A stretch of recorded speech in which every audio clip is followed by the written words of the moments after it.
In this segment, we're speaking with Josie Kearns. And Josie, what's your title? I'm the chairperson of the Southland Cultural Arts Commission. All right, said it better than I could. All right, so let's talk about your organization and what your mission is and what your focus is. Our mission is to make this our city a work of art, and we try to do that in many ways. We have events that are art shows that take place at City Hall, which is really kind of fun. And it's a challenge because it's City Hall, and there's things that you have there and things that you do not have there. So we're doing that. And we reached out last year and we did art in cars with the wonderful Cruisin' folks, and we had art that only had to do with cars, very high-end stuff, and so that was amazing. And we shuffled our schedule for the next coming year, so it's kind of good to talk about that because we're moving the Quilt and Fiber Art Show from November to March, and we're having the Sustainable and Sound Art Show, which is stuff that you didn't think was going to be art, and it turned out to be. People put it together to make art. Okay. That's going to be in October. Okay, so we'll talk a little more in detail about those events in a minute, but first, what do you find unique about South Lyon that makes this organization a good fit? Everybody's really smart here. We did a survey. We got a Michigan Council for the Humanities Michigan Humanities Council grant to do a survey, and in the survey we found out from businesses and other people that people are really well educated here and they're really smart.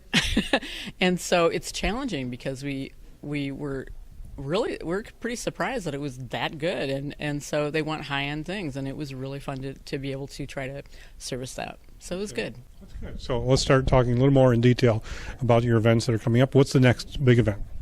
May 4th is the opening reception of Friday at 7 o'clock at City Hall with the ANE1 show, which stands for Arts and Education, and it's the 2 high schools in town. We work with the art educators, and we have them come in and have their student work up. And last year we had a fabulous show, and it's going to be fabulous again. There's a lot of really good artwork here, and there's all kinds of stuff like glass, ceramics, and metalwork, which is really surprising, and wonderful stuff that the students do. It's just amazing every year, and every year it gets better. I don't know how they do that. Okay, well, that's exciting. So what was the date on that again?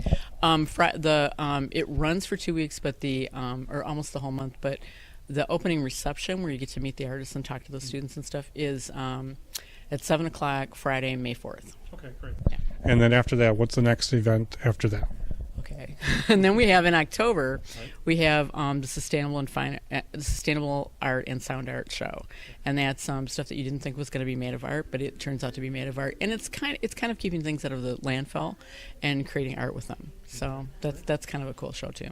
All right. So, do you have a story that you can share with us about the impact that this organization has had in the community? Well, it's interesting to find out that I talked about the smart thing, but it's interesting to find out that when we did the Sustainable and Sound Art Show the first time and the Quilt Show the first time, people responded on our evaluations. We got a Michigan Council for the Arts and Cultural Affairs grant for the Quilt Show. I'm sorry, for the Sustainable Art and Sound Art Show. And people said, oh, we really like the high-end art and we really like the sound art. And we weren't sure anybody was going to know what sound art was. And so it was kind of like, okay, because we had this guy come in from, this artist come in from Chicago. And everybody loved it. It was like, this is one of the things that they kept writing about. So it was like, all right, we're meeting the community. And it was a surprise to us. It was like, well, we're going to try this. We'll see how it goes. And when we first did the Quilt and Fiber Art Show, there was fiber art and quilt. And there was a nice crossover between the 2 types of art. And it was pretty amazing. We had a panel and people discussed all that. And quilts are big and huge, but there are new trends and stuff, so we were able to capitalize on some of that. That's pretty exciting. So if someone wants to get involved with this organization, how do they reach you? Well, they can email me, jakearns@umich.edu, or you can come to one of our meetings. All the meetings are open, and it's the first Thursday of the month at 6 o'clock at City Hall, actually. And it on Warren Street, or it would be we have 2 a month because we have so much that's going on. So it's the first Thursday or the third Wednesday, either one.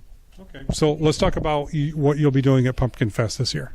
coming up. We have done Frankenbrains, where we have a little game, and the kids get their hands on this kind of gross stuff. It's really great though, and you find the little balls that are in his. He loses his marbles, and you find the marbles and stuff. But then we were talking about how it would be nice to have something free for the kids that they could just come and do, and we thought, well, we're a cultural arts commission. We should probably do art.